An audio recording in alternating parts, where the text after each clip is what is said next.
Hello, and welcome to the Inside EVs podcast for August the 19th, 2022. This is episode number 124. On today's show, we'll be talking about the debut of the Dodge Charger Daytona SRT concept, production confirmation for the Polestar 6 convertible, and the Lincoln Model L100 has been revealed. I'm Dominic Yoni, Inside EVs forum moderator and Inside EVs editor. Joining us today is the unimpeachable Tom Malogny, Inside EV's editor and host of the YouTube channel State of Charge. We also have the megastar, Mr. Martin Lee, from the EV News Daily podcast, which is available on all the best podcast platforms. And hopefully the jovial Mr. Kyle Connor will join us from the majestic, practically palatial halls of Out-of-Spec Studios, where he produces high-voltage videos for a growing number of YouTube channels, including Out-of-Spec Reviews, which has just passed 100,000 subscribers, for which they received their special plaque from YouTube. So big congrats to the Out-of-Spec team. And okay, before we get going, I'd like to ask that you please subscribe to this channel, Inside EV's YouTube channel. If you're watching us on YouTube, please hit that thumbs up button and ring that bell icon for notifications so you'll know immediately when a new video is published. If you're watching us on Twitch, you can also ring that bell icon for notifications. All right. So with that out of the way, welcome everybody. Hey Hey, guys, how you doing? good morning. All right. So let's kick this thing off with news. Hopefully Kyle will join us. I'm not sure where he is this morning, but hopefully he'll be here soon. Tom, you're on the border of Canada on vacation somewhere in the wilds of New York State, yes? Yeah, I'm up on Wellesley Island on the St. Lawrence River, looking out the window at Canada. We're actually going over to Canada for lunch today. And I've been on vacation all week, so if I don't know every little detail about every little story we talk about today, forgive me, because I've been kind of decompressing and not looking online and my emails and all that stuff for a little bit. So I'll try to keep up with you guys today. Sweet. All right. How you doing over there, Martin? How's the UK? Yeah, good. As I've been texting you this week, the fresh hell that is what my kid is bringing home from nursery each week means that we're always ill with something like coughs or colds, but this week really bad. Couldn't do my podcast. I can talk today, and I haven't been able to talk all week, so my wife has been delighted. All right. But I'm feeling a little better. I may not say as much as usual. So Kyle, come and join the show. Come on, get on. Out of whom so Pete, I noticed Pete Bremy just commented. Spoiler alert: Tom is driving an ice-powered boat this week. I am. I'm at my wife's family's house, and I'm actually driving up and down the St. Lawrence River in a 1959 Chris Craft with the original Corvette engine. That's been totally restored, and the thing is mint. It is gorgeous. Just cruising up and down the St. Lawrence River up here. There's a lot of old wooden boats in this area up here, and we're riding in a fully restored mint 59 Chris Craft, and it is awesome. So I'm burning some gasoline this week, guys. Sorry. Okay. Are you on an island? You say? Yeah, Wellesley Island. Okay, but what's the little town? So when you go to Canada, what's the little town that you go to? I'm not even sure where we're going. Okay. I'm following the wife. I know she has a couple of places picked out, and I hope we have all of our vaccination cards and IDs ready, because from what I understand, they don't make it easy getting over the border. So No. As soon as the podcast's over, that's where we're heading. I'm not, honestly, I don't even know where we're going, but I know we're going to Canada. All right.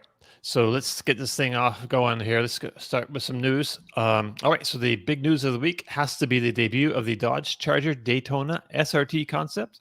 It's a two-door muscle car with lots of Dodge Charger heritage in its DNA, unveiled at the M1 in Pontiac, Michigan, during the last day of the 3-day Dodge Speed Week event series.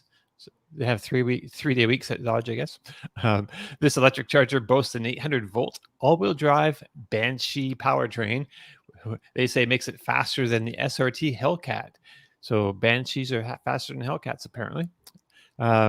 So how much faster? Dodge didn't disclose, just like it didn't disclose any numbers around the power or the battery size. It did say, however, that it added the Daytona tag to the name of this car because it's that car, the Daytona, was the first to break 200 miles on a NASCAR track back around, I think it's 1970. Don't quote me on that. But around that area. So they don't actually say it. It will do over 200 miles an hour, but that is the implication here for sure. So I want to hear what you guys think about these styling and features. But let me start by pointing out what I think is the most like impactful design feature, and that's the R wing. What they call them, the R, like the letter R wing. So instead of a wing out on the back, the Charger uses the leading edge of the front end as a wing. So air passes through this like open slot. You can see it on your screen here if you're watching this on YouTube or Twitch or Facebook. So yeah, instead of a wing in the back, the Charger uses the leading edge of the front end as a wing. So air passes through the open slot where the traditional grille might be and comes up over the hood, adding some downforce. Like the hood is curved down into below the front of the grille. So as we mentioned, this is a concept, but there's little doubt Dodge will present something very similar to the production car arriving in 2024. So how about we start with our thoughts about the design and then hear what you think about some of the more unique features that Dodge has come up with to make this their vehicle, their electric muscle car, like stand out from the crowd.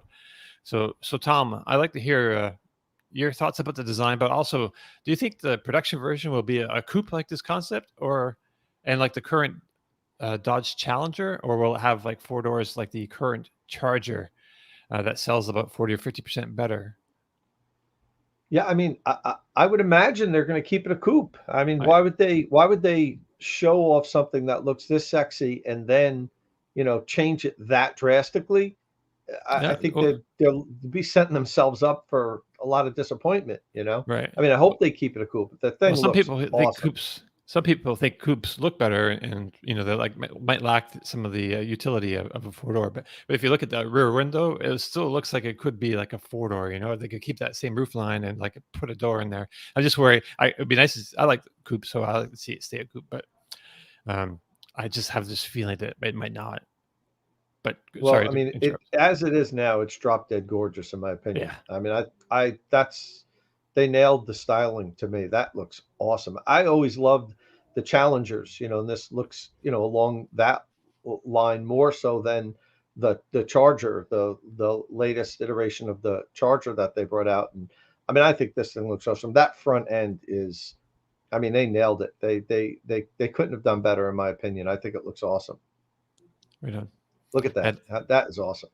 I'd like to see it in person, but I love that, like the ring around the whole front end, but that's actually mostly a hole. So, and they brought back the what they call the frat zog symbol. That's like a 3-pointed star. I remember seeing that on like the hubcaps on my dad's cars because I used to change the tires on them a lot. So you had these little tiny round hubcaps that just go over the center, and they'd always have that little frat zog little Dodge symbol on them. So it's kind of neat that. And it doesn't really mean anything, and they just made up the word frat zog for it. But it's kind of a weird word, and it's kind of a neat looking symbol actually. And it's interesting that they brought it back for this. The interior looks pretty sweet. Absolutely. I mean, yeah. From what we see so far, styling wise, I think it's awesome. Yeah. Hey, Martin, what do you think about this? This is not really in the UK vein of styling at all, I don't think, right? Well, we don't have the brand over here, but we would understand limited sales if it did go on sale. And what's great is that we're at a stage now where we can talk about these cars with a degree of certainty that they're going to arrive. And I think that's happened in EV world a little bit, because things like Hyundai with the Ioniq 5 with their, what's it called? The Project 45? What was the earlier name they gave it as well? It looked kind of crazy, and then it arrived and it's like, oh, they've made the same car, but they've just taken off some of the concept car bits. Whereas in ICE world, you have concept cars, and this does happen in EV world, but concept cars have previously been a chance for designers to indicate where the brand might be in 5 or 8 years time. Whereas actually we've seen in EV world concepts arrive really similar to how they're leaked. And in fact, this was leaked 2 years ago during COVID, when the designer of the vehicle said, hey, we're all working remotely and we're working from home, and this is what we're working on. and no one paid any attention because at the time it was a sketch. And if only we'd have realized, we'd have had a 2-year head start on this. It's great that that they're gonna. I think they will make something similar to this. But what I'm really interested in actually is also our listeners now, viewers, is how analogous it is to what's existing at the minute. So I guess at one end of the scale, you've got pure kind of EV craziness, like the EV1, something designed that is slippery as hell, looks crazy. No one likes the way it looks unless you're really, really into it. And yet you've got this, which if you didn't know it was electric, would just be another muscle car. So yeah, curious to know what you think about that on that line of something that looks wild and EV-ish to the other end of the line. It's just, I hate to say normal because EVs are the new normal, but it just looks like any other muscle car, and it just happens to be powered by electric. I think that's a good thing, by the way. But what do you think? Yeah, I think it'll bring a lot of people, traditional Charger and Challenger fans, muscle car fans, to the electric fold. I think in a good way. Like, it'll attract them in without. A lot of people feel like they're being forced to buy a lot of electric vehicles. I see that comment on some things online sometimes, so it's great if you have product that just like brings them in without. Because you don't want people to feel like they're being forced. People can still buy gas cars for a while, but they're going to go away, and you really want to have desirable products that people really want to have, and help them make the shift. And I think once people drive a little bit, they tend to get it and really enjoy driving electric. But this might be just like the kind of product that they need to pull in some of the more maybe more just not conservative politically, but just conservative automotively people. Yeah. So if I play a tweet, I don't know if I've got sound turned on my screen share, so let me know if you hear this. Okay. Are you getting that noise? Yep. Do you hear the lady say, "Oh my"? Okay, right. Let me make that a little bit bigger, and let's have a listen to the noise that they've given it from the fake speakers. Oh my God. Bro, that is amazing. That is sick. What? So we notice there, it makes a big sound. Hold on. There's more fake revving. Okay. The clear roof and everything, that's insane. Oh, they like the glass roof. That's cool.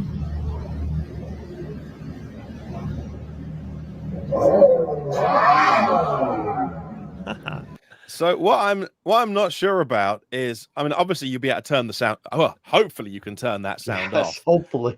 But why? This is what I don't understand about why the designers would spend more than a millisecond in this discussion in when they're having their conference call about it.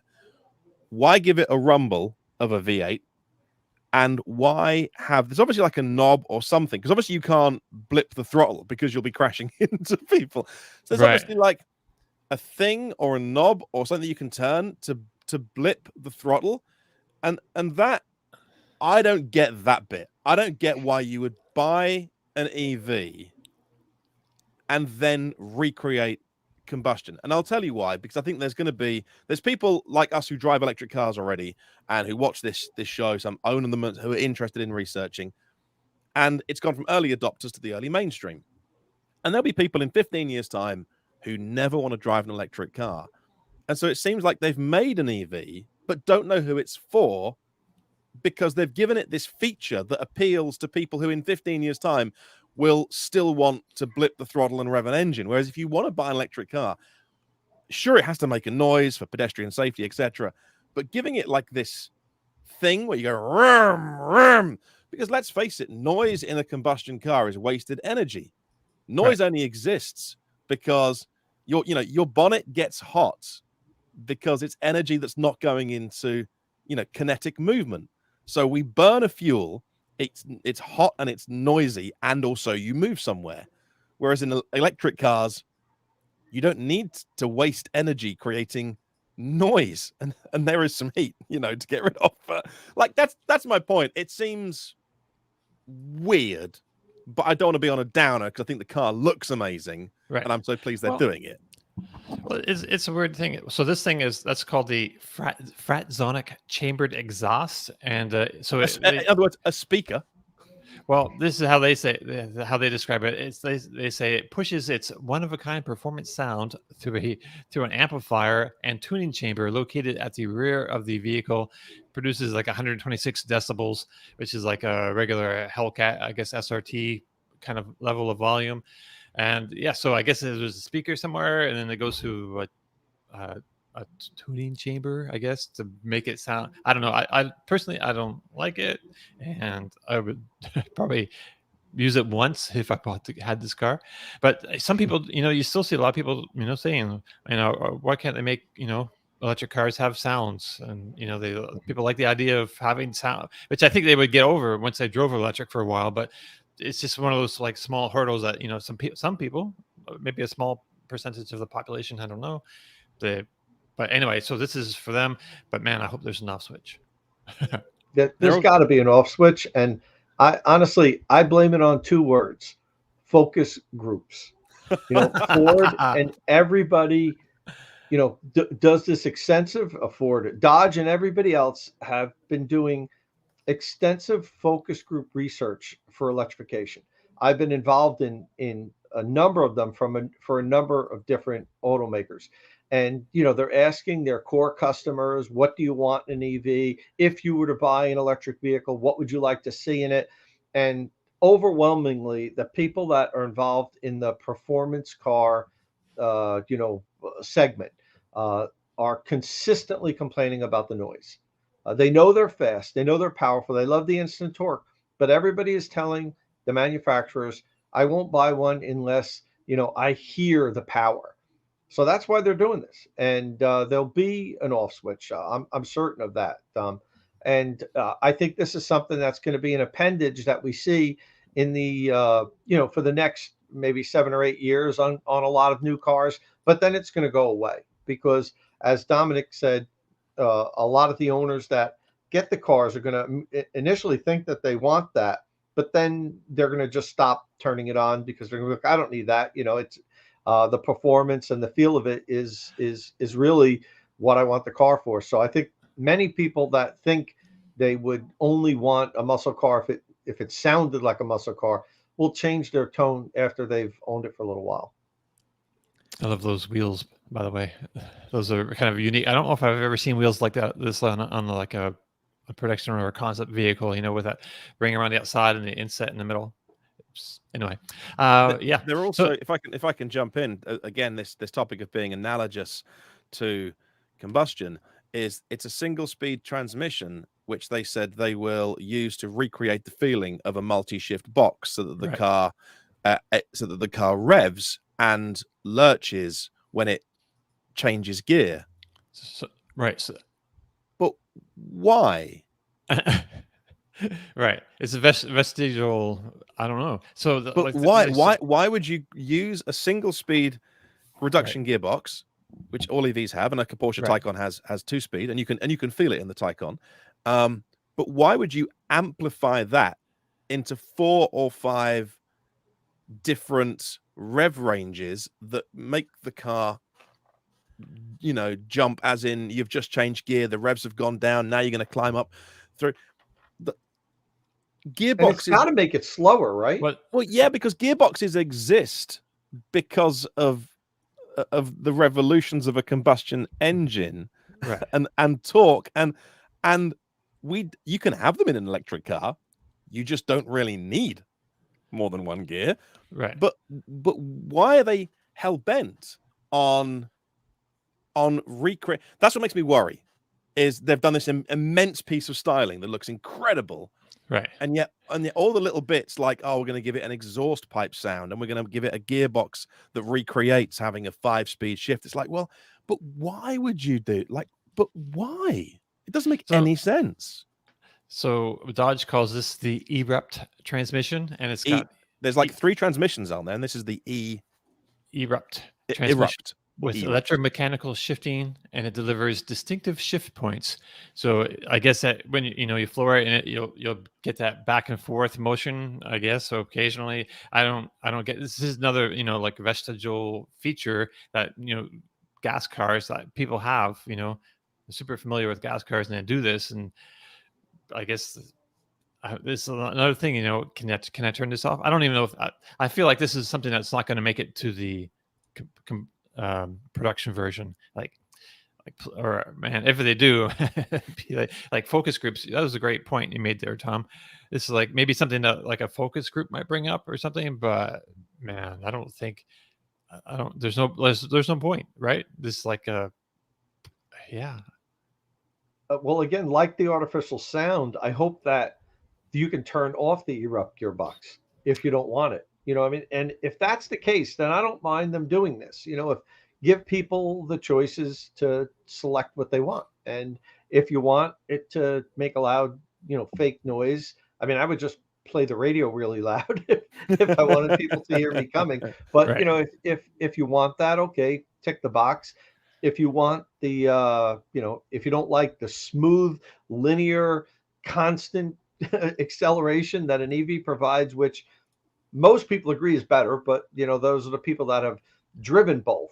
I think the majority of the people that want that shifting feeling are people that haven't experienced that smooth acceleration of an EV.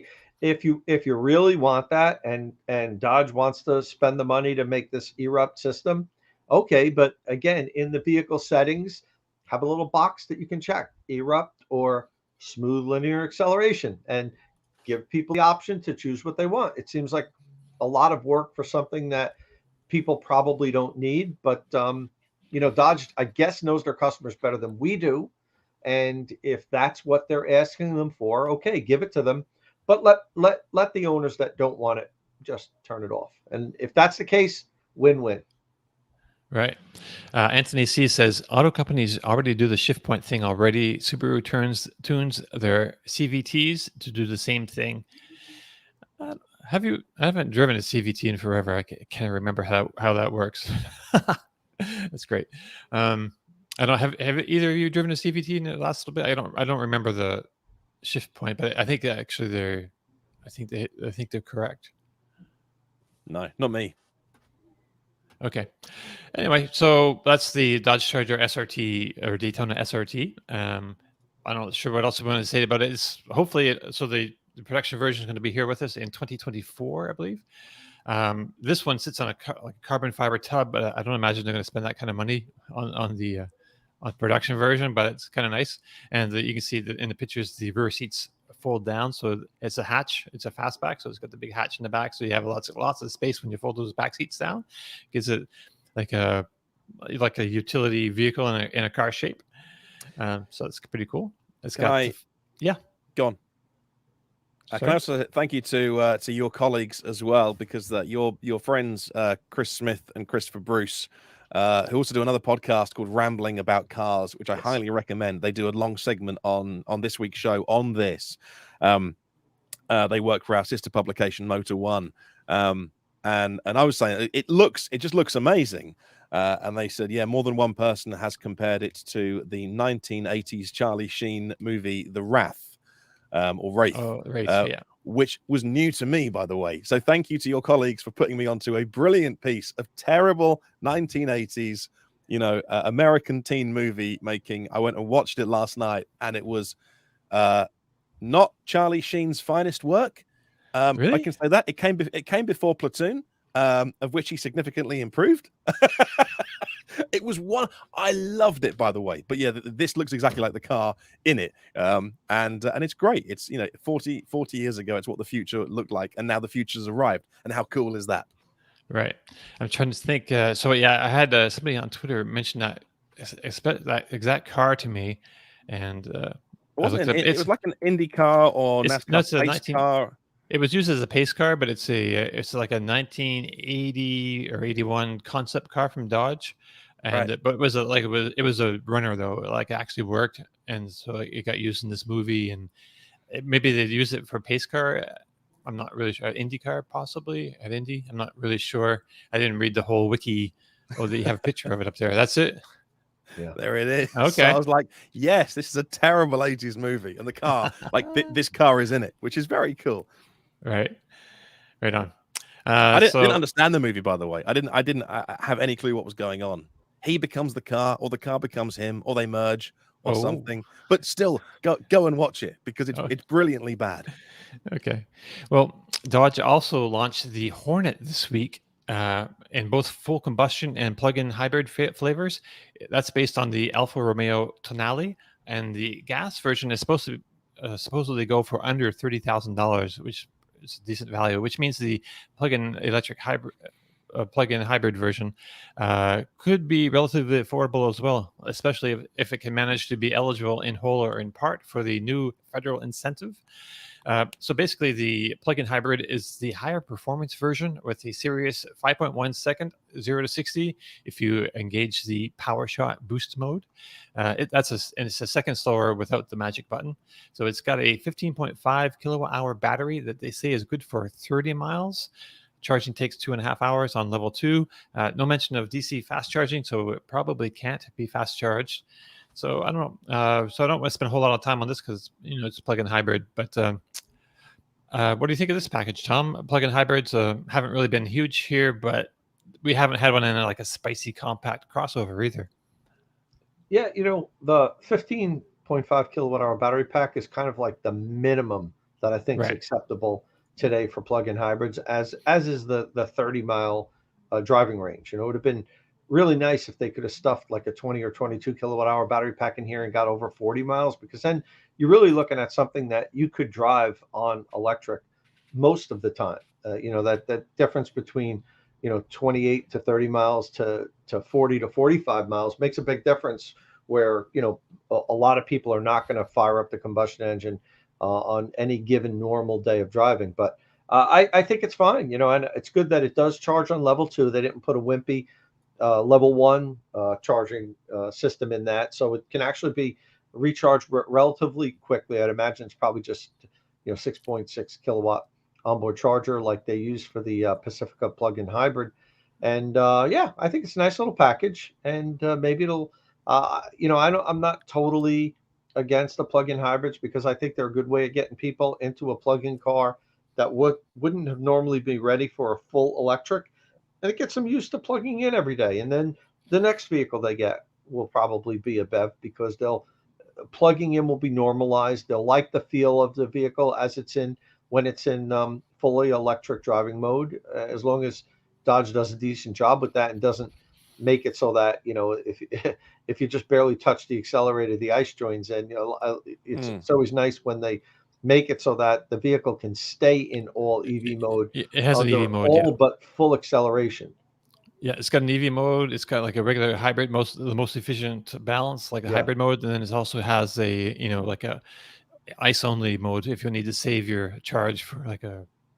But even in all EV mode, Dom, some of the plug-in hybrids, if you just push on the accelerator just a little bit harder than normal, the ice joins in. And I prefer when you can pretty much do everything in all electric mode until you've exhausted the battery.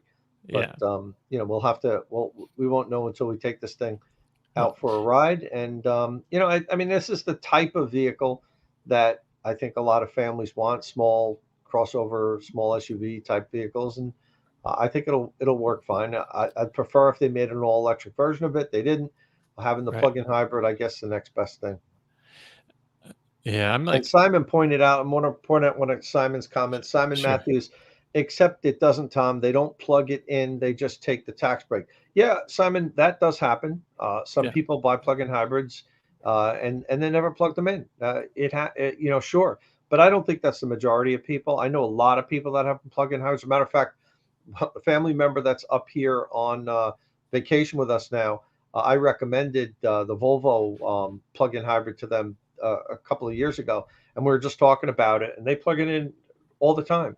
They didn't go fully electric because it was going to be difficult with them daily charging the vehicle because of the way they work, and they don't live in a private residence where they are guaranteed to be able to charge every night.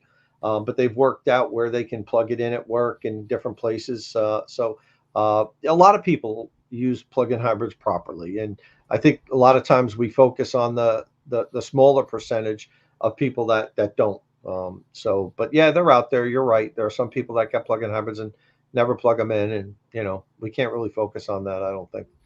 I find it a little strange that they didn't use the same battery as in the Jeep 4xe. That's like a 17.3 kilowatt hour battery, so a little bit bigger.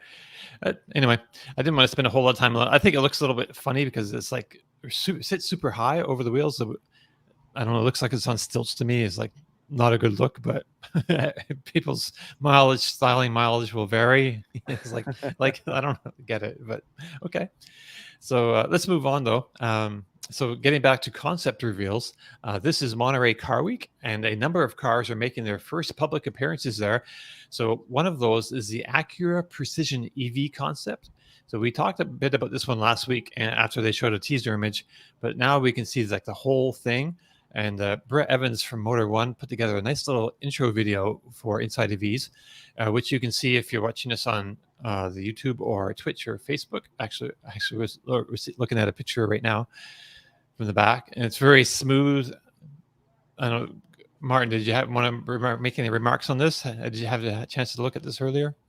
Yeah, and this is one that I'm not convinced will arrive looking like it looks. And there's on a sliding scale of the stuff that arrives that we're like, yeah. As Kyle would say, talk to me when I can go drive it. Right. Versus the concept stuff that is called concept, but we know is going to arrive. We've got to talk about another one of those cars in a minute, which is arriving and will look like it looks. Whereas this one, no, I'm sorry. This is a press release during a car week event at Monterey to get some attention. And thanks for your time, Acura, and we'll see you when it's ready. Which it won't be. They say that the Precision EV isn't supposed to represent a specific future model, but shows off the design path that they want to follow. And interesting also, the Acura last night announced that its first EV will recycle the ZDX or ZDX name, or ZDX, I forget how you say that in America, but the original was only produced for like 3 model years ending in 2013. So they're bringing that name back as a very like a coupe looking crossover, maybe one of the first ones in that vein. I mean, the great thing about the move to electric vehicles that our regular viewers have heard us pound that drum many times is you can start again with thinking, well, where do the batteries go? Where does the crash structure go? Where do the crumple zones go?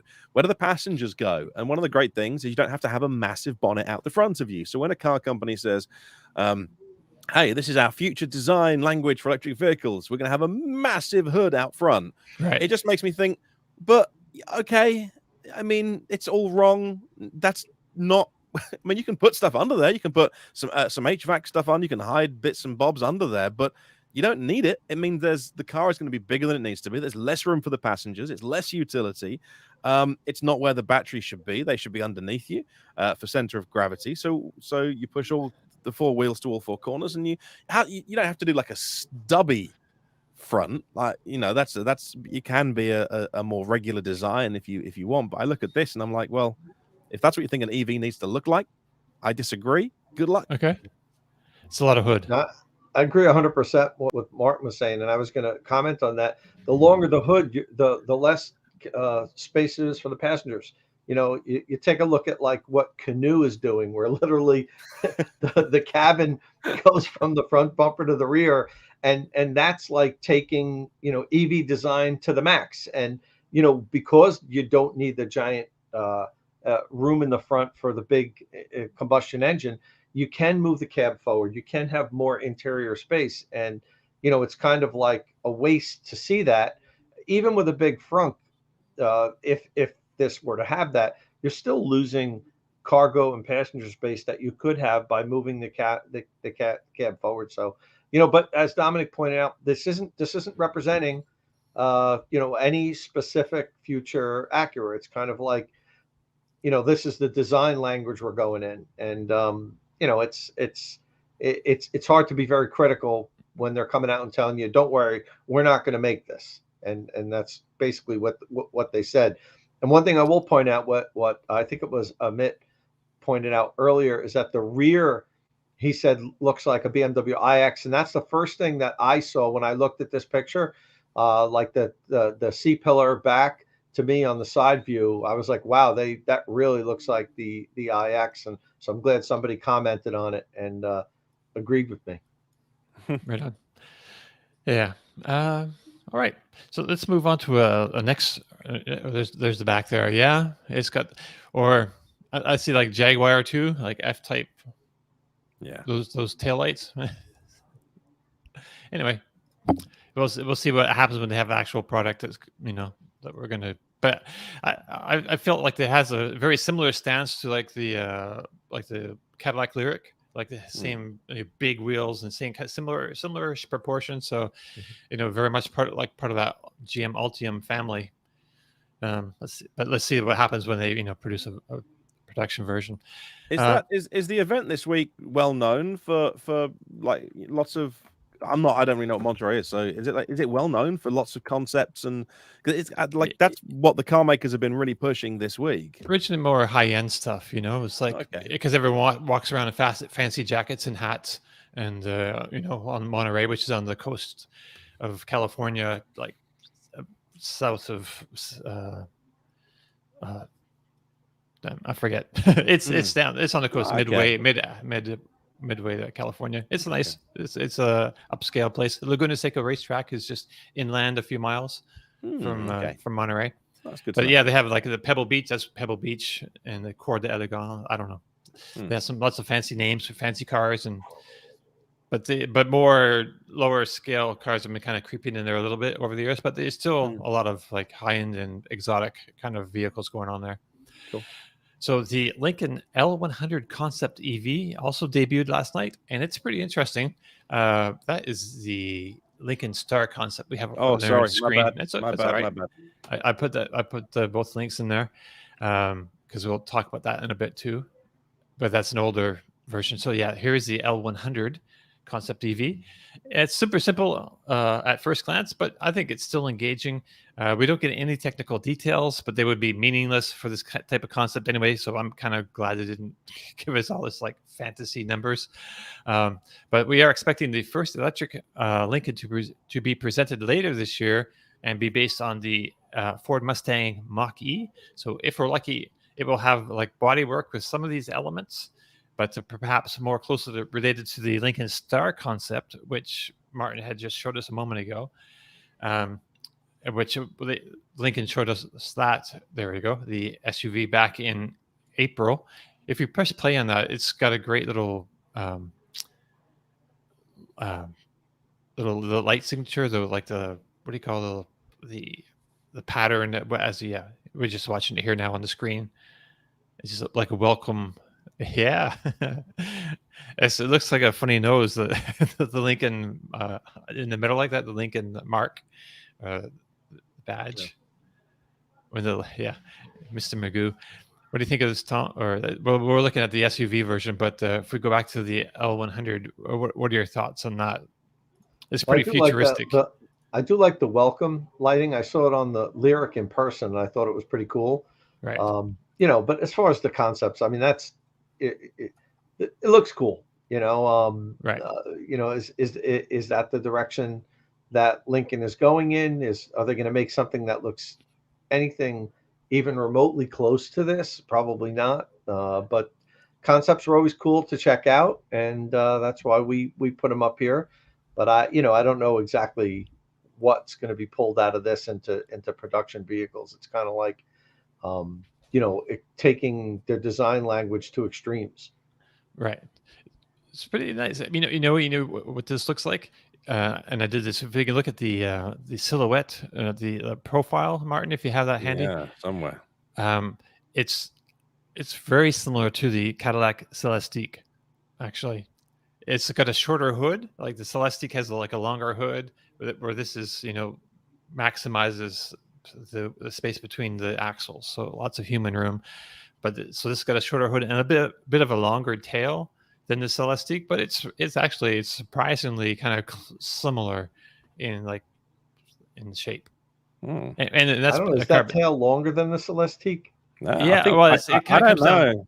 Celestiq has a long tail. It does. No, but if you look at them, that car just keeps going and going. It's really close, but I think the Lincoln edges it out just a little bit, and it comes down a little bit lower. Like the angle. The difference is GM's actually making the Celestiq. Yeah, I've actually done.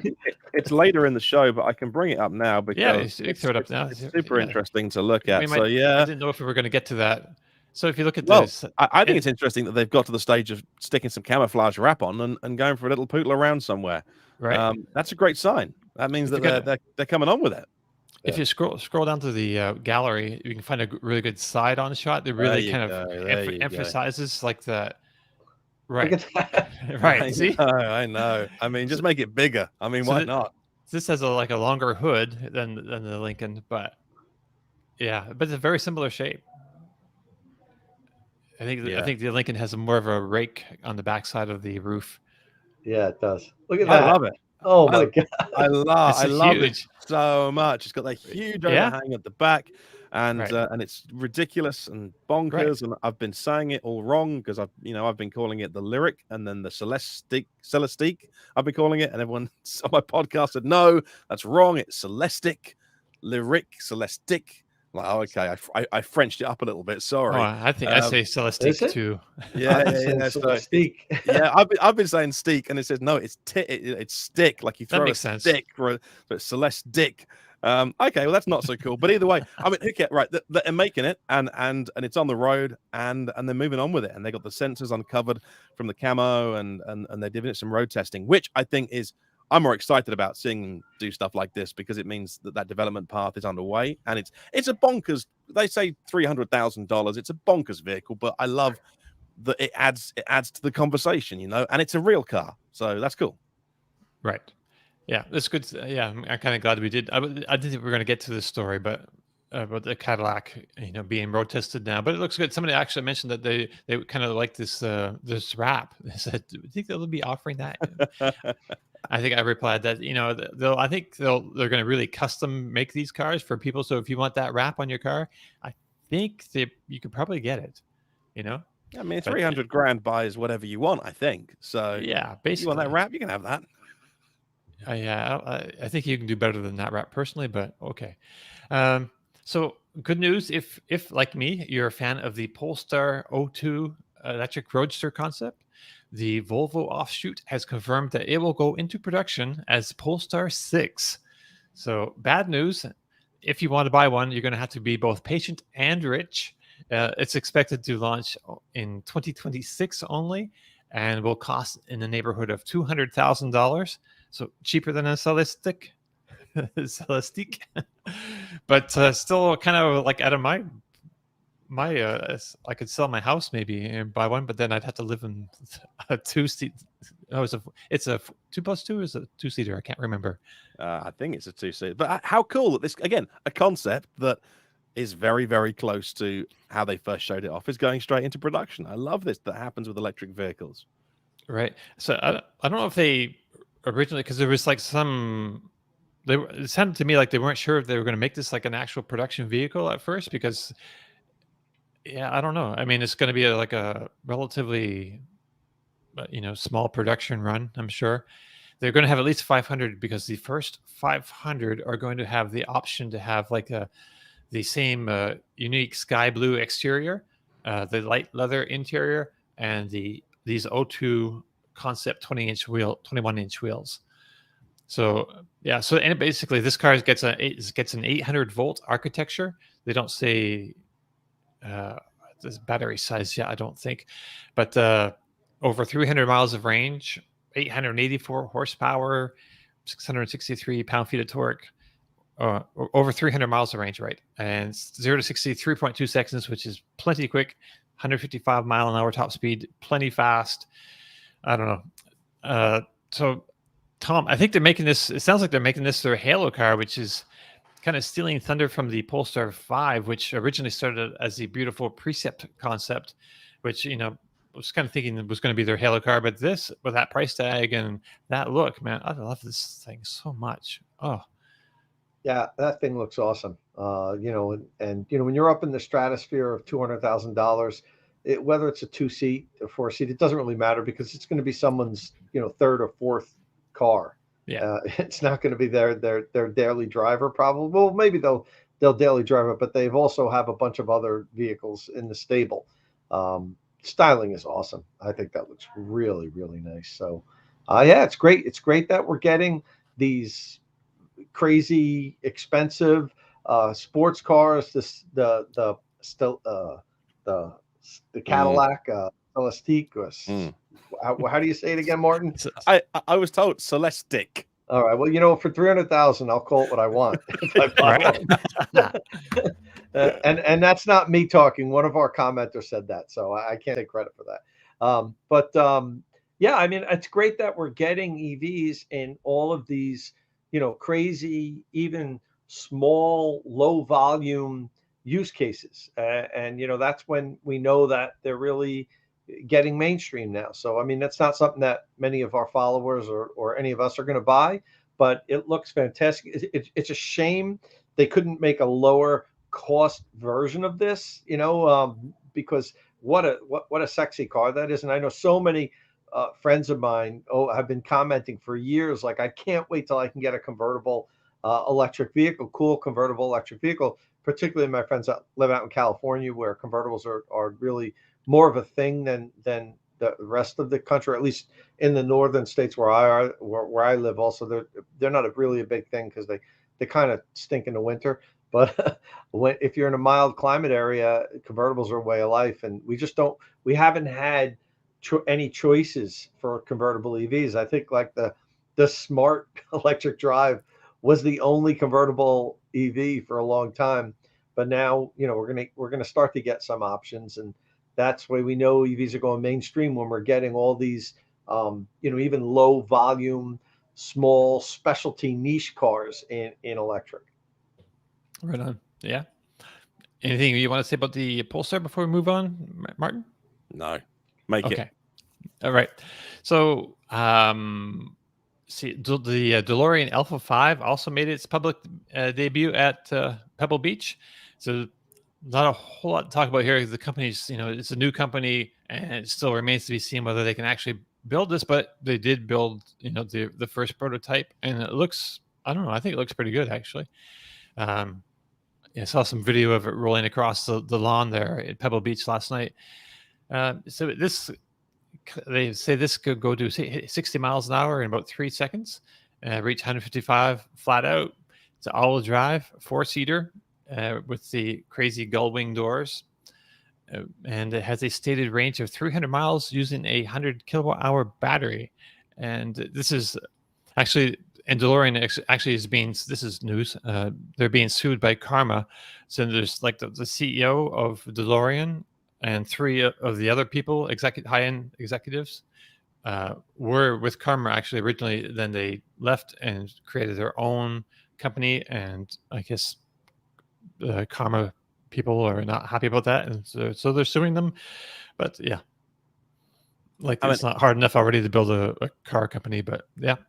It wouldn't be DeLorean unless there was some legal drama flying around somewhere that upholds the original idea of the company. So yeah, very cool. Yeah, that's quite a story. That the original founder, the original DeLorean story. But I don't know if we really want to. There's not really a whole lot to say about this. I don't know, Tom, you have anything to say about this? I need to see more from DeLorean before I take them serious. To me, it's just at this point, they're so far from being able to produce something. Let's get a little bit down the road before we start spending a lot of oxygen on them. Sure. And I'm from a former DeLorean. I had a DeLorean for a while, so I love the brand. Back in the 80s, there was nothing cooler than a DeLorean. I mean, it was better than pulling up in a Ferrari or Lamborghini. Like everyone just flocked around that every time I pulled up to wherever I was going. So I didn't own it was my uncle's, but my uncle, got sick of it after driving it for like 6 months because it was tough to get in and out of. And he was kind of a bigger guy. So when I got my driver's license, it was just sitting in his driveway, and he called me up on my birthday, my 17th birthday. And he was like, "Hey, why don't you come over and get the DeLorean?" And I thought he was going to give it to me for a couple of hours. And I'm like, "Okay, I'll be back by 8 o'clock. He's like, "Nah, just take it until I need it back. And he like never called me to take it back. So I just kept it for a few months at least. Right on. It was almost as fast as a Chevette too, right? Yeah, it was 0 to 60 in like 11 seconds or something. Yeah. But that wasn't the point of it. It was just cool. I mean, it was just pulling up when those doors opened up. Like I said, whenever, when you're a teenager and you're, and it was the 80s. We didn't have stuff like this. Store or whatever, at 11 o'clock at night or the movie theater or whatever. When you pulled up and opened those windows, everything stopped. Like, and that's all you care about when you're 18 is who's looking at me, and it was cool. It was a really fun car to drive around in.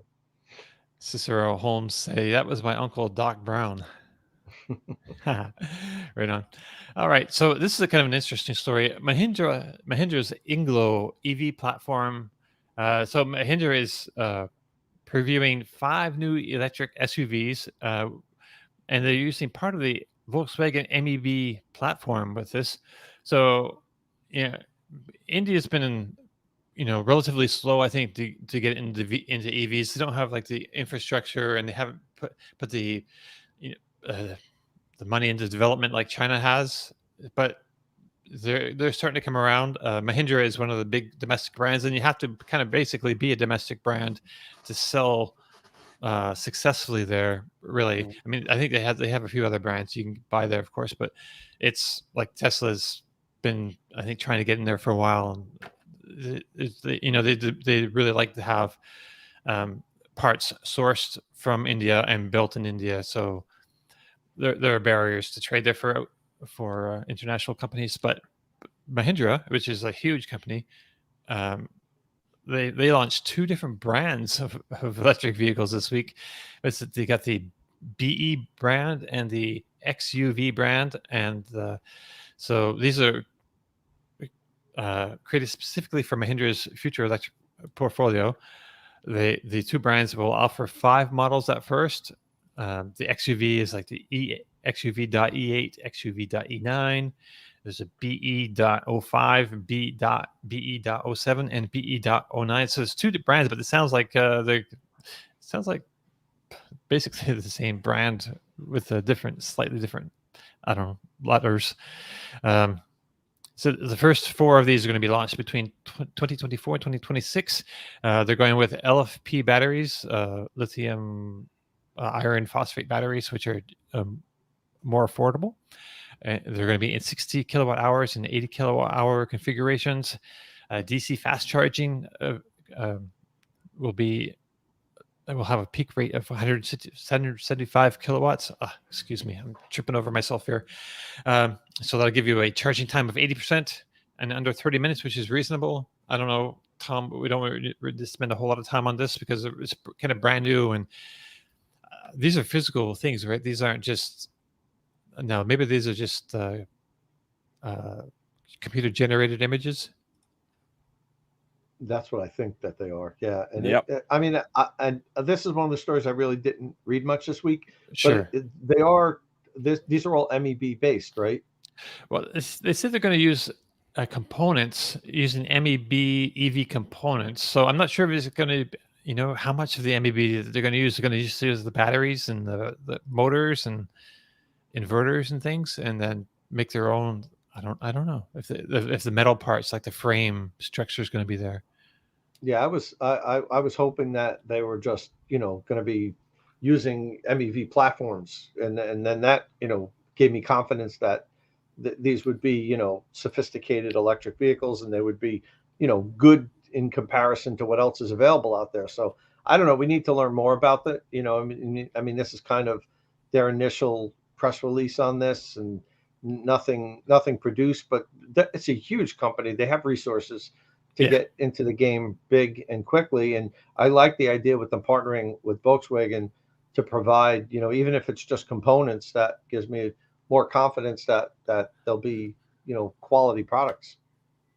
Pete Bremy sums it up pretty nicely about the styling. He says, "Woof." I think with the Indian cars, I think they need to be like more narrow than what we're used to seeing in North America. Plus higher, they like a lot of ground clearance because they have rough roads to deal with, I guess. And so Indian car styling, I've noticed like domestic vehicles tend to look a little bit, narrow and high, and not quite the aesthetic that we're used to here, I think. Anyway, those are just my thoughts. So other news, I know, well, Rimac Nevera is in the news, and I know Tom loves it when I bring them up, so I have to bring them up.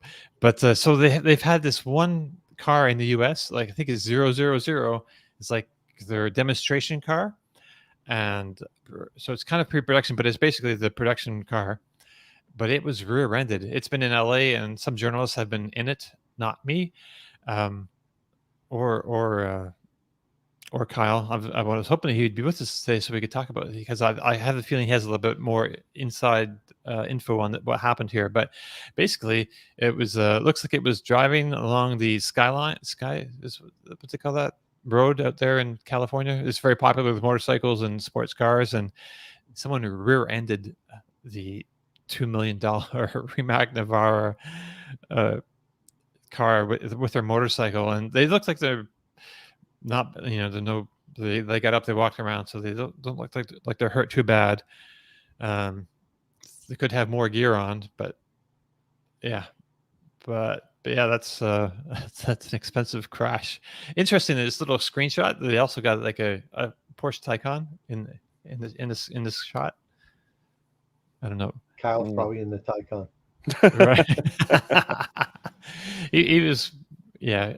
He mentioned this, like they did have, I don't know if he mentioned this last week or the week before, but he did mention they had this press car here, or maybe that was a private conversation. I'm not sure. And, because everyone wants to get into this thing, right? It's like just here, because Nico picked up his version. I'm not sure if we can play that on our, without getting a YouTube strike. It's it came from TikTok originally, then went to Twitter, and someone's uploaded it to YouTube. So if someone's copywriting it, then I don't think they were the original person, but right. And that was Miroslav. That's in the video there. That's the test and development driver for Rimac. Yeah. I want to see how much that guy's insurance goes up on the motorcycle after this. So one other thing about this Rimac story, it's not actually about this, but Rimac also, Mate, the head of Rimac, shared the spec with some photos on his Facebook page. Do you have that link there, Martin? Yeah. It's in purple in the show notes. So he shared some pictures of the first one coming to the US. So this is serial number 002, I understand. And it's coming to the US, and it looks like this. I think they have a little M in front of the URL. Did I take off the M? Okay, I took it off. I don't have a Facebook. I don't have a Facebook, so I can't get into it. But I'm one of those people. But yeah, we'll find the pictures. Yeah, I'll try and. So that's why we're not Facebook friends. I thought you just didn't like me. It's just I mean, Facebook was kind of good like 15 years ago, maybe. But let me see if I can find a picture from the internet. There we go, 002. That's what Mate posted. Okay. So there you go. Now, but the interesting thing about it, right, is that the car that got hit by the bike it's not like it can be repaired in the US. So there would be no reason to have any single spares of a vehicle in the US. They could ship something, I guess, on the plane that brought it over, the one that got hit by the bike. But there was going to be some press drives. They've all been cancelled now. Like we say, we think possibly, Carl was hoping he might be able to get some time in it.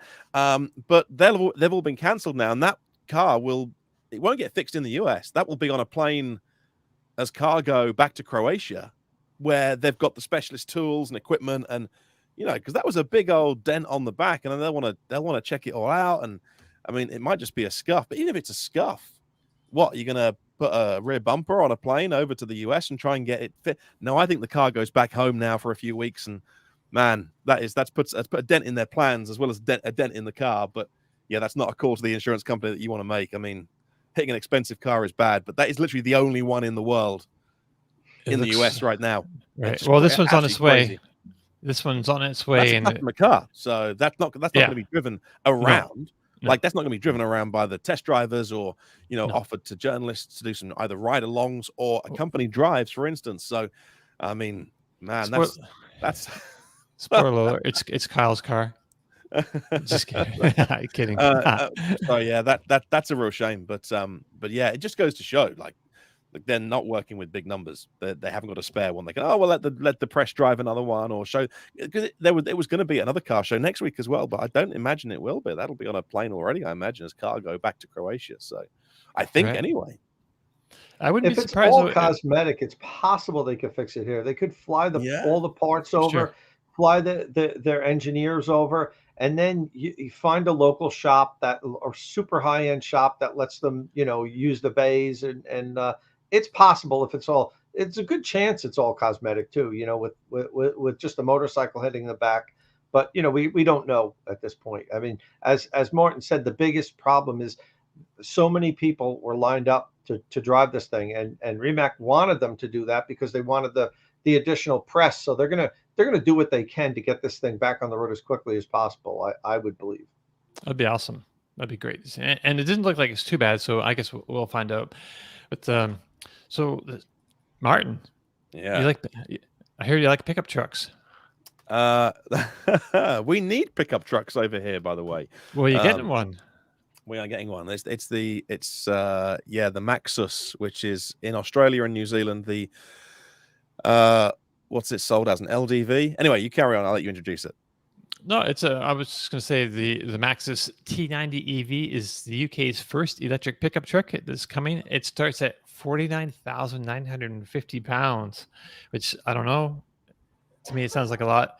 It's I don't know. I can't really tell what size this is. That's about $60,000 US, which is a fair amount of money. And what we have is like an 88.5 kilowatt hour battery, 150 kilowatts of power, 200 horsepower on the rear axle. So it's only rear-wheel drive. Range is claimed to be 220 miles on the WLTP cycle, charging 20 to 80% in around 45 minutes. Peak charging is 80 kilowatts. So those aren't mind-blowing specs for a $60,000 truck, mid-sized truck. I don't know. What's your impression? This is for your market, Martin. So maybe give us just a quick thumbs up or down or something. Yeah. I mean, we haven't got electric trucks yet, so this is good. And Maxus is a known name here. Is it? Yeah, it's SAIC, and so. Okay. But I think that they could have gone with. I think it's the LDV name that is more well known here that they also own. Somebody in the comments will remind me in Australia and New Zealand what this is sold as. That one has plastic around the bumpers and a different grille, but it's the same vehicle, and it's Chinese, obviously. But yeah, maybe for working vehicles, farm vehicles, you're taking a picture in front of a livestock center or some sort of cow auction, and that's probably exactly the kind of buyer that wants a pickup truck. It's not four-wheel drive, so it limits what it is. And of course, that 49,000 is without VAT. It's a working vehicle, so without VAT, which we pay 20%. So you want to add another chunk of money onto that. But I can't think of anything else I want to say about that. No. But the first pickup truck here, we need one, and it'll serve a purpose. It's a very shouty grill. People will know that where you're driving when they see you coming towards you. It's the T60 Max Ute, says John O'D. Let me have a look. Let me Google that. And because when I'd seen this vehicle before, it actually looks better as an LDV. Yeah, I would not be surprised. I looked at the specs. The towing seemed pretty poor for a pickup truck. But was it just a little over 3,000 pounds? Right. Yeah. It was. Yeah, and that's really bad for a pickup truck. It's quite modest. Like we said, it's like only rear-wheel drive, and it's like a 150 kilowatt motor on the back of that. So it's two-wheel drive. That's what it looks like. That's the same vehicle. It looks so much better. So I mean, it's not the biggest of utility. I think it's difficult, isn't it? If you're on a farm, if you're on a working vehicle, and you're not driving a Land Rover, and something four-wheel drive, then it's going to be a difficult market to enter. Maybe working vehicles, but over here, van culture is so much bigger than truck culture. So A new van would be a good, decent van with 100 kilowatt hour battery would be a way bigger story than a pickup truck. Well, speaking of farmers, Foxconn is going to build the Monarch electric tractor at the Ohio plant from Q1 of 2023. So that's soon, next January. We're going to have electric tractors being built at the Lordstown plant that Foxconn built up. So not I forget what the name of the Lordstown pickup truck was again, but it's not going to be. It looks like tractors are going to be the first thing built there, electric tractors, and I don't have a lot of info on this thing exactly, but I just thought it would be worth bringing up because I like the idea of electric tractors a lot. It has a great runtime. I think it was like 10 hours or something. I was watching a video on it, and they have some autonomous features as well because they have some footage of it just doing its thing, with no driver behind the wheel. So that's kind of cool. And I just wanted to mention that. But let's talk a bit about what we've been driving this week, Tom. So Kyle's not with us. He's had quite a week, and hopefully he'll be back to tell us about it next week. But he's got some Model S Plaid repairs to deal with. Well, we can say the Model S Plaid was crashed. So, right. Last time I looked, his video had about 60,000 views. I think everyone knows now. He lent the Model S Plaid to Jordan, and Jordan crashed it.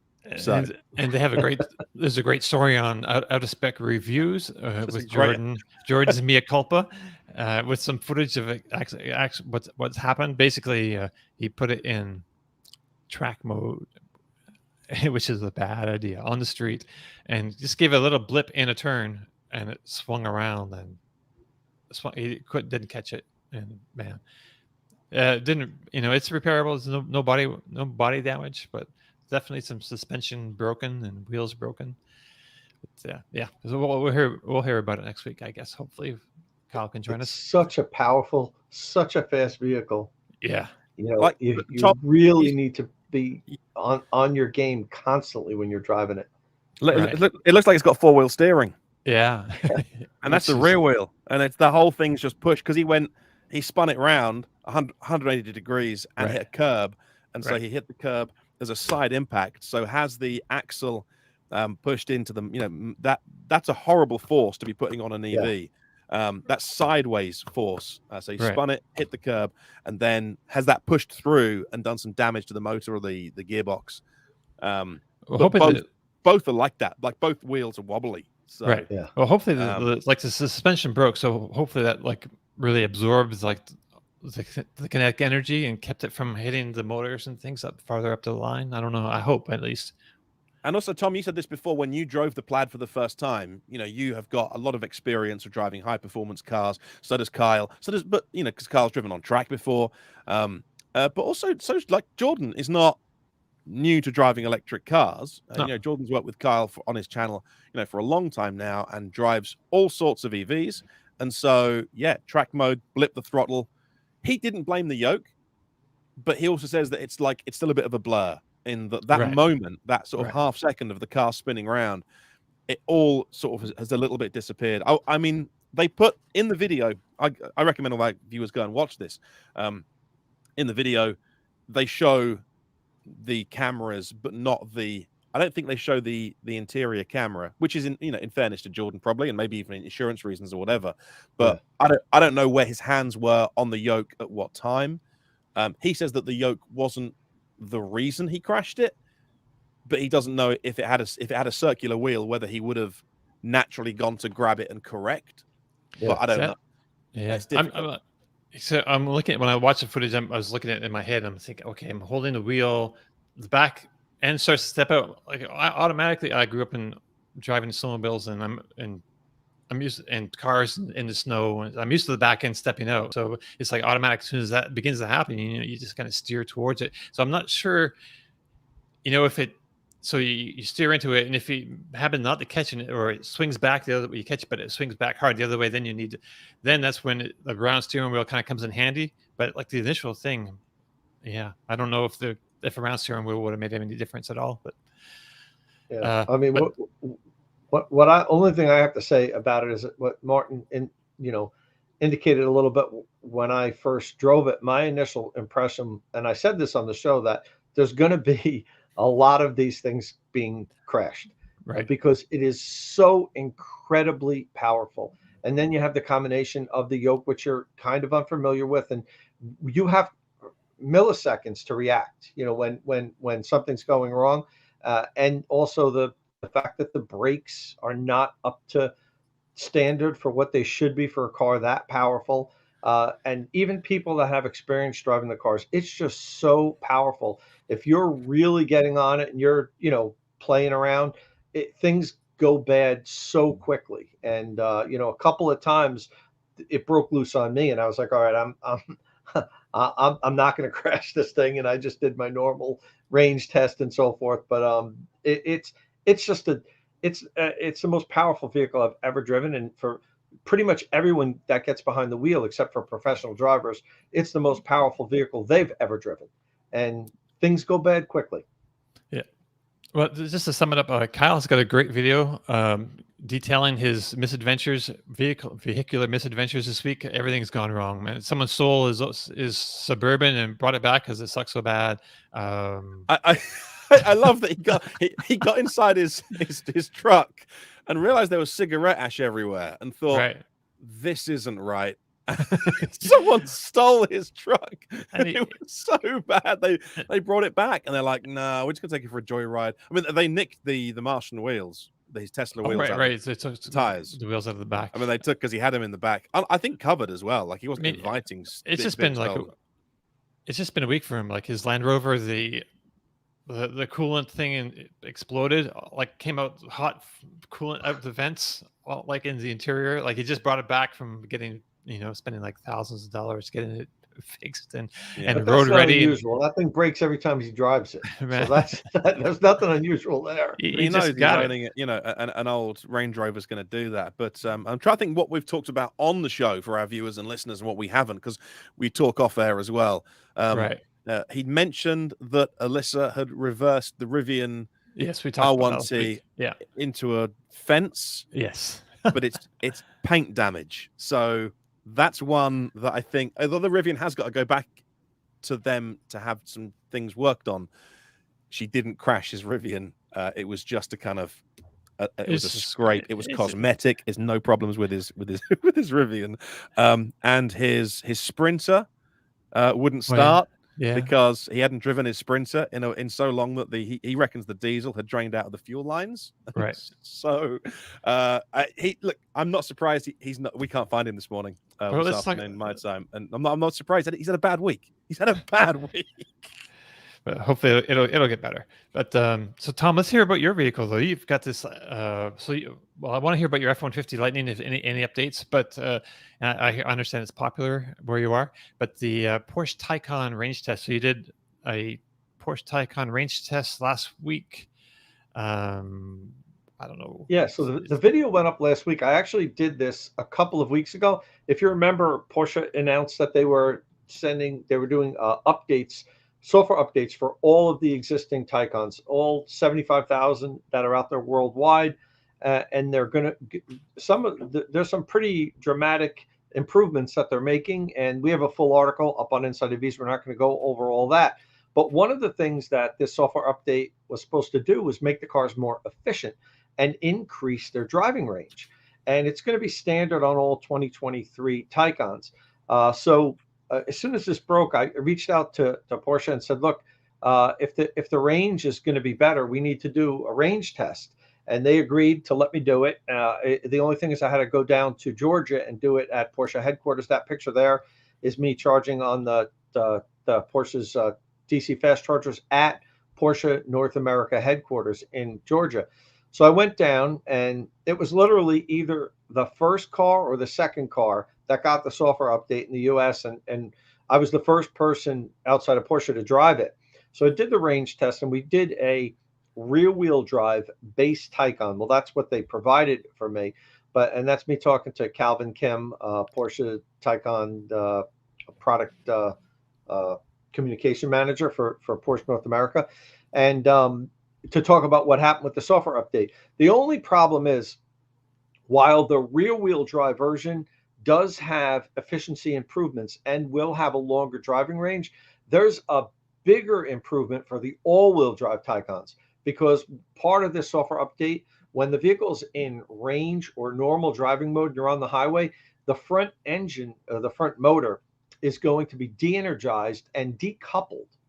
There's still a physical connection, but what they're doing basically is taking it out of the equation, so there's no efficiency losses from it. So from what was explained to me, the all-wheel drive versions are going to see a greater improvement in efficiency and driving range, but they only had the rear-wheel drive version. So we did that, and you could see Martin pulled up now. I finished up with almost 306 miles driven.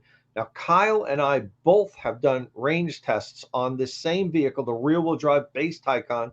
Kyle went 293 miles. I went 297 miles. This was last year on the old software. Now we went 306 miles, not a lot further. But what I will say is the conditions that I had to drive this in was worse than the conditions that both Kyle and I drove the vehicle in. Number one, the topography of the terrain I was on was not as flat as what we like to do. I was climbing 400 or 500 feet inclines, then going down, climbing up again. That's not ideal for range. So I would fully expect, and also it was raining when I started the range test. It was not raining hard. It was drizzling for a little while. So I would fully believe that if I took this thing on my course here in New Jersey, which is flat and good driving conditions, like when I did the range test, I probably would have ended up with somewhere around 315, possibly as close as 320. So yeah, there's definitely range improvement with this new software and efficiency. That's me at the end when I was charging up and just going over the what went on and efficiency. We ended up with 3.66 miles per kilowatt hour, which is pretty good for doing such a high performance sports car. 3.66 miles per kilowatt hour is pretty good. It's better than what we get on some little economy hatchbacks. So they did a nice job. Awesome. I see one thing. I wonder if Tom appreciated having the interview in an underground parking lot. Would have been nice to have it above ground. It would have been, but it was raining, and that's where the car was set up for me. And it was really the only place we could do it. The acoustics was terrible. The lighting was terrible. But it was either that or not interview Calvin before I take off. I flew down. I was literally there for, a couple of hours and started the range test, and then got on a plane immediately afterwards. So this wasn't something that I had a couple of days to plot everything out. That's the parking garage underneath Porsche's headquarters. That was the only place I could set up. I know, as I said, the acoustics and the lighting wasn't great, but that's really the best we could do at that time. A lot of comments about the color. Sorry. Yeah, the upgrade, the software upgrade, which of course your Taycan has to go back to Porsche to be done. My friend Richard Simons, and you guys have met him from Kyle's Media Day from RSEV. Got a great YouTube channel as well, by the way. He buys and sells EVs over here. Quite close to where I live. He's got two Taycans now. He's had his Taycan, his own one for a year, and he loves them. But he went back to have the software upgrade recently, and he forgot to put the manual. They said put the manual in the car so we can destroy it. The old manual will give you a new paper manual, and this thing is it's a wedge. Paper manuals. Who would have thought? And he forgot, and Porsche drove all the way to his house and wouldn't leave until they had the old paper manual and gave him the new paper, and then they destroy it as some sort of proof to Porsche headquarters that they've done the update on that car. But how funny. I don't know, people are going to eBay them or something, or like collector's items or memorabilia. I don't know, but they don't want these old owner's manuals in circulation anywhere, to the point of they came to him like, give us the book. But that's the instruction they have. So it's not like they were singling him out. He's got a great video on this on YouTube, so check out RSEV. And he goes through all the color icons and stuff like that. And so he's been a personal Taycan owner. That's his daily driver for the last 12 months. And I talked to him in the week, and I said, because he told me he was selling it 6 months ago. So when he told me he made a new video of the upgrade, like, you sold that car, and he said he can't bring himself to sell it. He loves it. too much, and he knows it's flawed.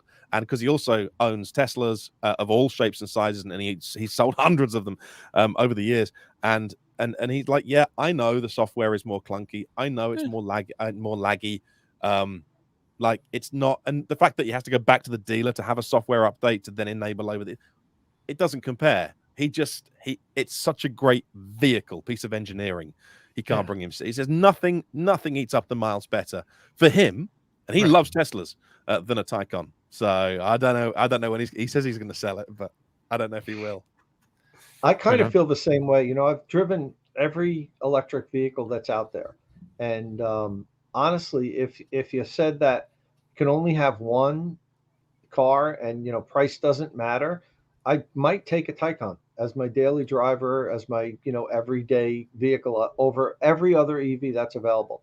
I absolutely love them. I'd probably take the Cross Turismo over the regular Taycan, only because you get everything plus more utility, and you really don't sacrifice anything with the Cross Turismo. So, but one thing I will mention about the software updates, and as Martin pointed out, yes, you do have to bring it to the dealership, but part of this software update is also making future updates will be more types of future updates will be available over the air as part of this software update. So hopefully, in the future, Porsche is moving towards allowing more things to be done over the air, and this software update is supposed to be part of that. So it's kind of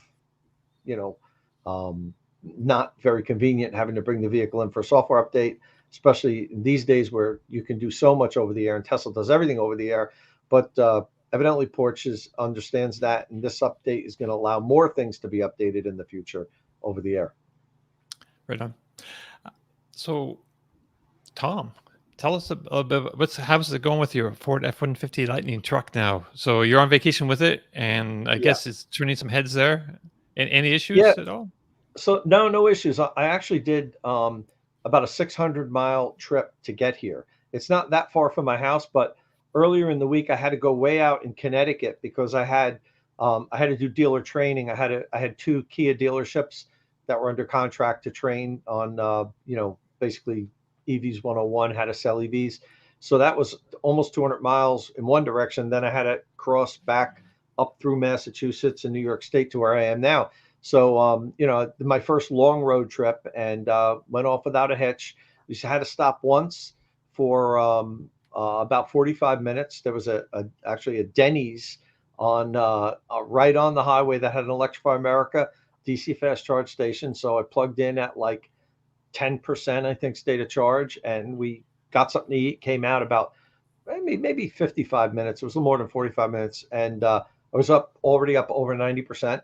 So 10 to 93%, I think, in like 55 minutes, something like that, which is, a typical stop if you're going to grab something to eat, which was fine. And then I got up here, and there's the Welcome Center in right by Wellesley Island, the tourism welcome. They have a free 50 kilowatt DC fast charger. And so I plugged in, fully charged it up for free, and now going to head up to Canada today. One of the things that still is amazing to me is how many people stop me to talk to me about the truck. I'm surprised people know what it is, because it just looks like a black F-150. Yes, the headlight's different, the taillight's a little different, but I didn't think that many people would notice that. But everywhere I go, I get stopped, and people ask me how much I like it. Last night when we were out to dinner, when we came out to the parking lot, there was somebody waiting next to the car to talk to me. I don't know how long they were waiting there, but they wouldn't leave until I came out, and just ask me a million questions about it. And they want to know how could they get one, and they've been reading things about it. So it's really impresses me how many people are interested in the truck, and it's been fantastic. I actually have a video coming up on my channel with the article embedded at Inside EVs in 5 minutes from now at 11 a.m. Eastern's going to come up. I did a deep dive in charging costs, and I almost didn't do it once I started going down that rabbit hole. I wanted to make a video on how much will it cost to charge the F-150 Lightning, because a lot of people are asking me, well, Tom, how much are you going to save over a gas F-150 over, say, 5 years or 10 years or whatever. That's something that I've gotten a lot of people ask me. So I said, okay, I'll do a deep dive video on this. And I didn't want to just do my cost to charge at home, which is how I charge it and how most people will charge their Lightnings and all their EVs. But I wanted to also compare the different charging networks.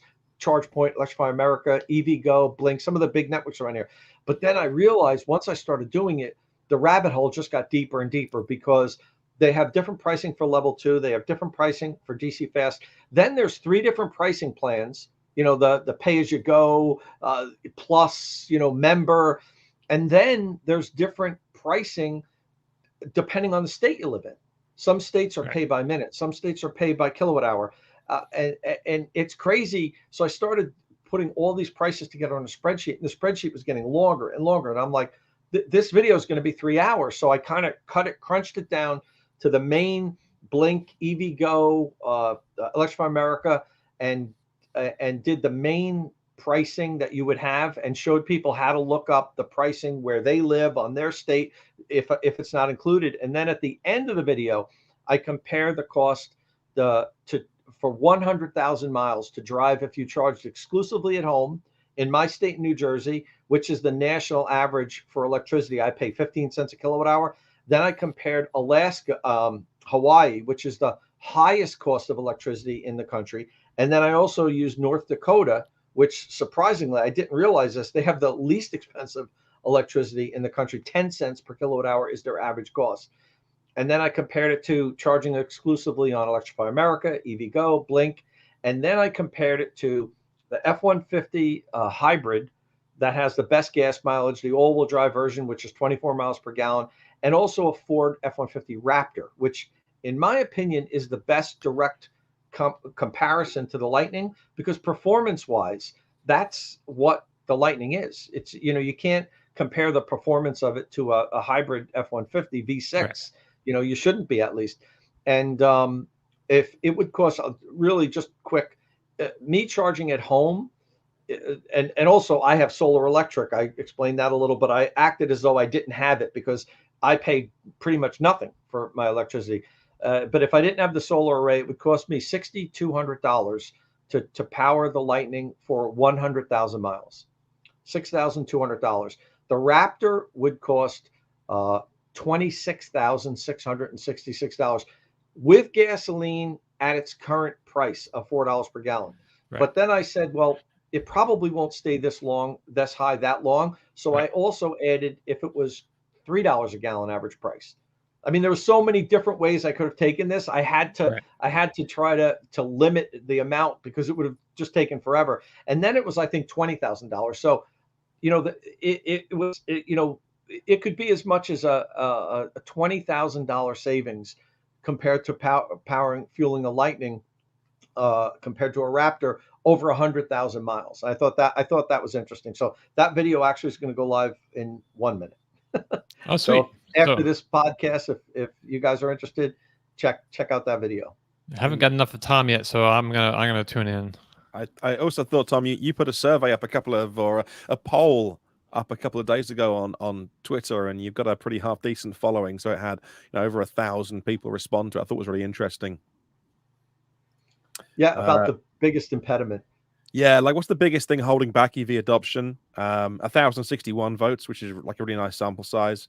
And yeah, it's the infrastructure again that you don't know who answered this.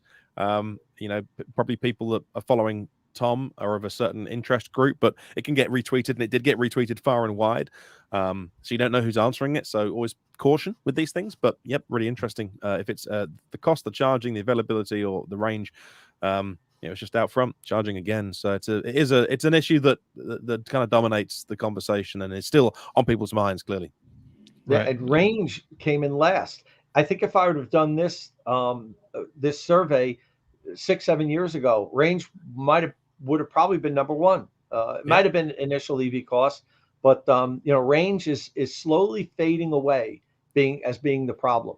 People are realizing you can get by with less range as long as there's a good charging network out there, a good public infrastructure. So, and it would have been awesome if there was a way, Martin, for me to have two polls. One, if you own an EV, vote in this poll.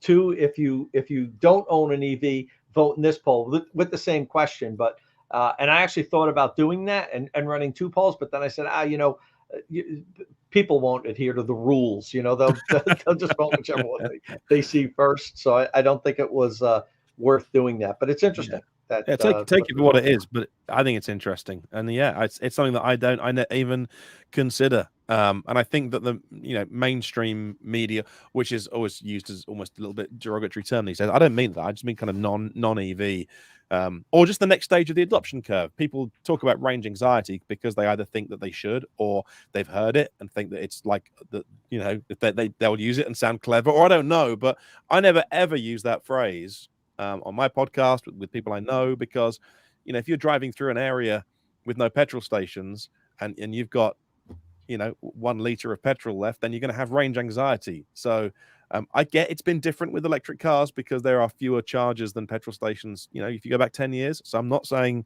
it's a myth. I'm just saying I don't think it's a thing anymore, depending on how you drive a vehicle. I don't like the phrase range anxiety, but it's good to see people also agreeing and saying, well, actually, it's not the number one thing. It might be second, third, fourth on their list, but you don't know. Right. Yeah. I mean, let me make one quick comment. John 209 commented, EVs are not cheaper to fuel unless you charge at home. And in many instances, you're correct, John, but not in all. So take a look at my video. I think you'll be surprised at the end when I compare how much it costs to charge, the different ways you can charge on different networks. Some of the ways are much less expensive, and some of the ways actually are more expensive. I mean, there were, depending on, that's the video there. Depending on where you charge, it actually could cost more than gas. Yeah. Right. Yeah. There's some crazy electricity prices out there, man. I'm good where I am, but over 30 cents, above 30 cents, some places for a kilowatt hour. Is like crazy. Oh yeah. Blink's 42 cents. I mean, just like regular domestic, Well, Hawaii is 40 cents. The average cost is 40 cents in Hawaii statewide. But then I also mentioned in the video that you can use time of use plans. So it becomes impossible. Like I said, there's so many rabbit holes I could have went down. Then I did some research on the time of use plans in California. I was going to mention those and do a whole separate thing on that. But like I said, this would have just went on forever. And that's what's difficult, because you can't, it's hard to put your finger on the cost. Everybody knows exactly what gas costs. Okay, it's $4 a gallon right now. It was $5 a gallon 6 months ago. It'll probably be $3 a gallon 6 months from now. And it's easy for people to understand. But with EVs, charging can dramatically, look at the difference between what I'm paying at home, $6,200, and what it would cost me to have the same 100,000 miles in Hawaii, $16,000. So, and then look at North Dakota, $4,000 to power your truck to drive it 100,000 miles. So, and then you start looking at time of use plans, and it just throws a monkey wrench into everything. So this video doesn't tell you everything, but you should be able to take the information I provide and then, find exactly what it would cost you where you live in different, under different conditions and time of use plans and so forth. Right.